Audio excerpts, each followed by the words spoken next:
कहां चले गए लोग? मर गए थे कौन से बिल के अंदर से? मैं पूछना चाहता हूं। ये जो लोग मेरे खिलाफ बोलते हैं, इनकी हैसियत क्या है? इनको मैंने कई लोगों को डीवाईएसपी और एसपी के पैर छूते हुए देखा है।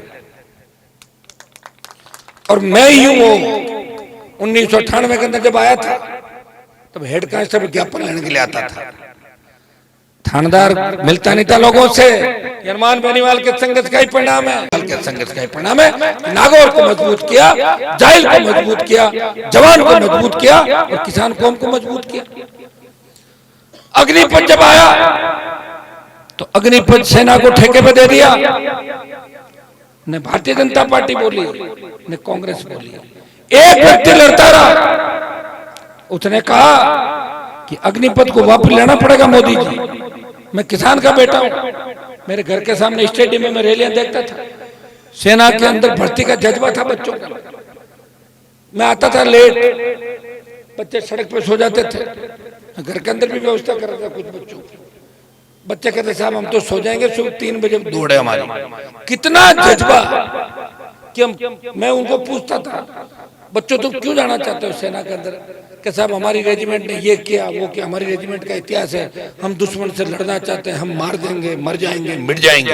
वो एक जज्बा जो था, प्रधानमंत्री ने वो जज्बे को खत्म कर दिया। उनकी चिढ़ हमसे, किसान कौमों से चिढ़, तमाम उन जातियों से चिढ़े जो लड़ने वाली है, जो मार्शल है। उनकी संकीर्ण मानसिकता है, इसलिए सेना को ठेके पे दे दिया।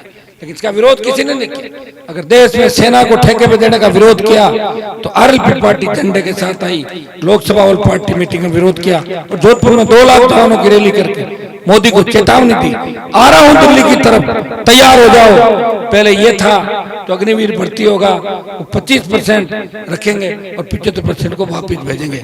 ये हमारे संघर्ष का परिणाम है कि दिल्ली की सरकार डरी और उसने कहा कि 50% को परमानेंट कर देंगे और 50 वापिस जाएंगे। अभी पंजाब की घटना देखी होगी 2-3 दिन पहले, एक शहीद होता अग्निवीर, उसे शहीद का दर्जा नहीं दिया जाता। एम्बुलेंस के अंदर 2 आदमी आते हैं, बॉडी रख के चले जाते हैं उसके घर पे। ये पीड़ा किसने दी? ये नरेंद्र मोदी ने पीड़ा दी है। मोदी भी किसान का उतना ही बड़ा दुश्मन है यदि कांग्रेस पार्टी राजस्थान के अंदर किसान की दुश्मन है। 5 साल के अंदर भ्रष्टाचार, अपराध, पेपर लीक की घटनाएं, दरिंद्री रेप की घटनाएं राजस्थान के अंदर हुई। हमारे छोटे मासूम भी सुरक्षित नहीं।